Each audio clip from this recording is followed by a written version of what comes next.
हाय, कैसे हैं आप लोग। आपका बहुत ही स्वागत है बेसिक एजुकेशन ऑफ सौरभ में।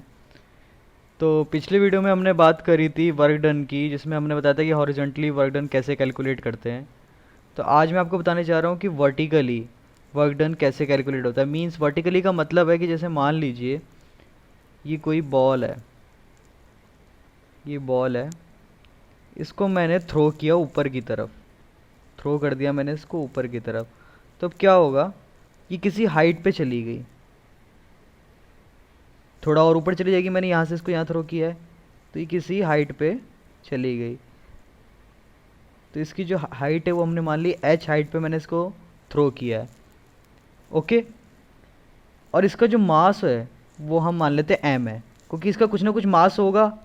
जब भी हम साइंटिफिकली फिजिक्स में किसी बॉडी को कंसाइडर कर रहे हैं तो हम उसका मास ज़रूर मान के चलेंगे एम।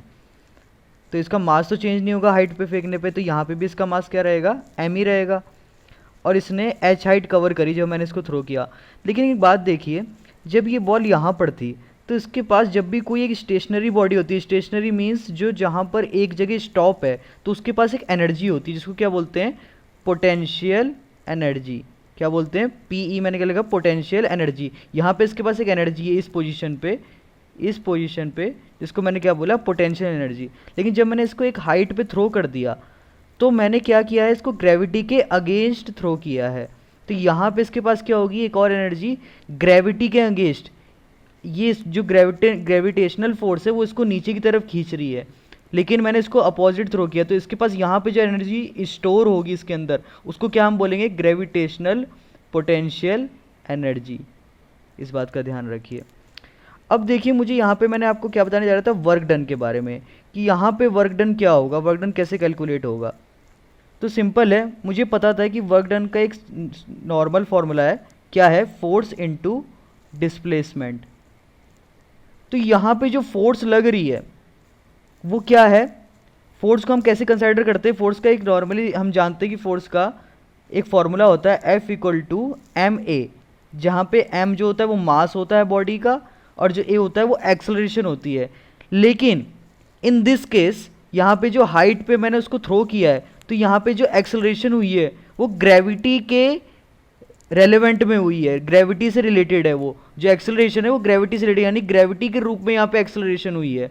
तो उसको हम क्या लिखेंगे, F की जगह हम लिखेंगे एम ए इंटू, यहाँ पे D क्या है, D यहाँ पे क्या है, हाइट है। यहाँ पे जो डिस्टेंस कवर किया उसने, हमारी बॉडी ने, वो क्या किया है, h। तो यहाँ पे d की जगह मैं क्या लिखूंगा, h।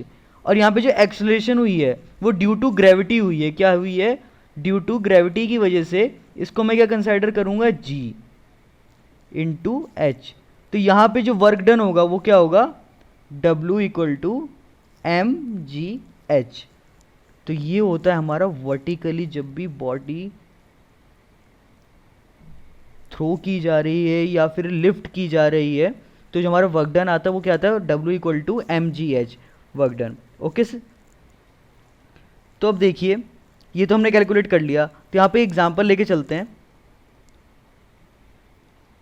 मान लीजिए कोई भी बॉडी है, कंसाइडर